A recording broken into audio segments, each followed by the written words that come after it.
Let's my good news. ये है let's mike more than radio और आप सुन रहे हैं गुड न्यूज़। गुड न्यूज़ में दोस्तों आज बात करते हैं टीबी मरीजों के लिए नई उम्मीद। टीबी यानी तपेदिक आज की दुनिया की सबसे घातक संक्रामक बीमारियों में से एक मानी जाती है। हर साल लाखों लोग इस बीमारी की चपेट में आते हैं और समय पर इलाज न मिलने पर कई मरीजों की जान भी चली जाती है। लेकिन अब भारतीय वैज्ञानिकों की एक नई खोज टीबी के खिलाफ लड़ाई में बड़ा बदलाव ला सकती है। जल्द ही डॉक्टर यह अनुमान लगा सकेंगे कि किसी टीबी मरीज की स्थिति कितनी गंभीर है और उसे इलाज के साथ अतिरिक्त देखभाल की जरूरत है या नहीं। भारतीय आयुर्विज्ञान अनुसंधान परिषद से जुड़े शोधकर्ताओं ने एक विशेष डेथ प्रेडिक्शन कैलकुलेशन विकसित किया है। यह कैलकुलेटर इलाज शुरू होने से पहले ही मरीज की मृत्यु के जोखिम का आकलन करने में मदद करेगा। इसके जरिए डॉक्टर शुरुआती चरण में ही यह पहचान सकेंगे कि किन मरीजों को तत्काल अस्पताल में भर्ती करने, विशेष निगरानी रखने या अतिरिक्त चिकित्सा सहायता देने की आवश्यकता है। यह महत्वपूर्ण अध्ययन ब्रिटिश मेडिकल जर्नल ओपन में प्रकाशित हुआ है। अध्ययन का नेतृत्व चेन्नई स्थित ICMR के नेशनल इंस्टीट्यूट ऑफ एपिडेमियोलॉजी के डॉक्टर सुसेंद्र सनमुग सुंदरम ने किया। शोधकर्ताओं ने तमिलनाडु के सरकारी स्वास्थ्य संस्थानों में दर्ज 55,971 वयस्क टीबी मरीजों के आंकड़ों का गहन विश्लेषण किया। अध्ययन के नतीजों ने कई महत्वपूर्ण तथ्य उजागर किए। शोध के अनुसार टीबी से होने वाली लगभग 68% मौतें बीमारी की पहचान होने से पहले 2 महीने के भीतर ही हो जाती हैं। यही वह समय होता है जब मरीज को सबसे अधिक चिकित्सकीय सहायता और निगरानी की जरूरत पड़ती है।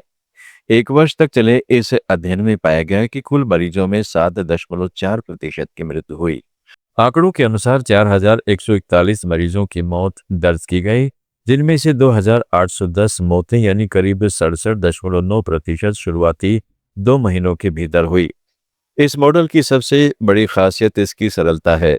मरीज के जोखिम का आकलन करने के लिए किसी महंगी या जटिल जांच की आवश्यकता नहीं पड़ती। सामान्य चिकित्सीय जानकारी के आधार पर यह कैलकुलेटर संभावित खतरे का संकेत दे सकता है।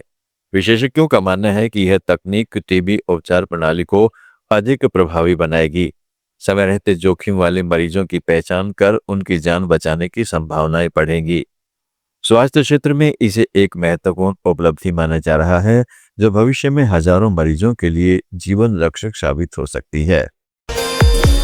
गुड न्यूज में थोड़ा आगे और बढ़ते हैं दोस्तों, बात करते हैं जड़ी बूटियों की खुशबू से महक रही नीमच मंडी। अरबों के कारोबार का बना नया हर्बल हब। जब मंडी का नाम आता है तो आंखों के सामने अनाज की बोरियां, सब्जियों की ठेलियां और किसानों की आवाजाही का दृश्य उभरता है। लेकिन मध्य प्रदेश की नीमच मंडी इस पारंपरिक तस्वीर से बिल्कुल अलग पहचान बना चुकी है। यहाँ गेहूं और सोयाबीन से ज्यादा चर्चा अश्वगंधा, सफेद मूंगफली और शतावरी जैसी औषधीय फसलों की होती है। जड़ी बूटियों की महक से सराबोर यह मंडी आज देश के सबसे बड़े हर्बल व्यापार केंद्रों में शुमार हो चुकी है। कभी एक साधारण क्षेत्रीय बाजार के रूप में जानी जाने वाली नीमच मंडी अब वैश्विक हर्बल कारोबार का महत्वपूर्ण केंद्र बन गई है। आयुर्वेद, हर्बल उत्पादों और प्राकृतिक कॉस्मेटिक्स की बढ़ती मांग ने यहाँ के किसानों की किस्मत बदल दी है। जो फसलें कभी सीमित दायरे में उगाई जाती थी, वे आज किसानों के लिए लाभदायक कैश क्रॉप बन चुकी हैं। यूरोप, खाड़ी देशों और अंतर्राष्ट्रीय आयुर्वेदिक कंपनियों तक यहाँ की उपज पहुंच रही है। करीब 11 हेक्टेयर क्षेत्र में फैली इस हर्बल मंडी में 70 से अधिक प्रकार की औषधीय फसलों का कारोबार होता है। पिछले वित्त वर्ष 2025-26 में यहाँ 3,458 करोड़ रुपए का रिकॉर्ड कारोबार दर्ज किया गया।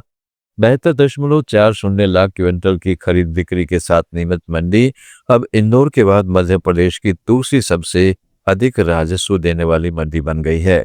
औषधीय फसलों के उत्पादन में भी मध्य प्रदेश का अग्रणी राज्य है।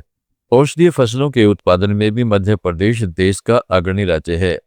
पूरे भारत में होने वाली औषधीय फसल उत्पादन में राज्य की हिस्सेदारी 44% है।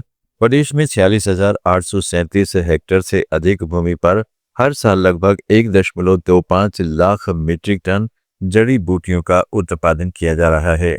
नीमच मंडी की सबसे बड़ी ताकत इसकी पारदर्शी नीलामी व्यवस्था और त्वरित भुगतान प्रणाली है। यही कारण है कि गुजरात, राजस्थान और महाराष्ट्र के किसान भी अपनी उपज लेकर यहाँ पहुँचते हैं। किसानों को प्रोत्साहित करने के लिए राज्य सरकार 50% तक सब्सिडी उपलब्ध करा रही है, जबकि क्षेत्र में 150 से अधिक प्रोसेसिंग और एक्सपोर्ट यूनिट्स स्थापित हो चुकी हैं। आज नीमच मंडी सिर्फ एक बाजार नहीं, बल्कि ग्रामीण समृद्धि की नई मिसाल बन चुकी है, जहां दुर्लभ वन संपदा किसानों के लिए करोड़ों की कमाई और नई संभावनाओं का द्वार खोल रही है।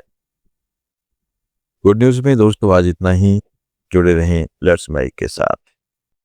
आप सुन रहे थे let's mike more than radio. Follow कीजिए हमें हमारे सोशल मीडिया प्लेटफॉर्म्स पर। It's time for news. It's time for more than radio. Presenting the first radio news app, Let's Mic.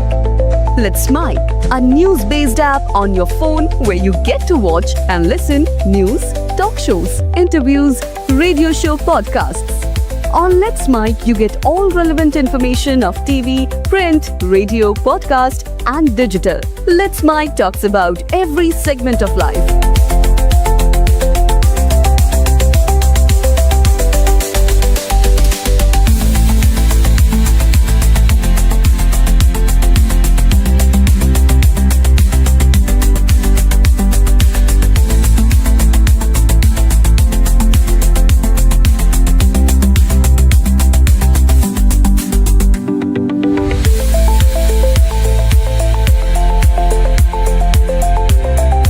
Download the app now from Play Store. Available both on Android and iOS mobile phones. Follow us on YouTube, Instagram, Twitter, LinkedIn, Facebook, Telegram, WhatsApp, Snapchat. Let's talk, let's connect, and let's mic.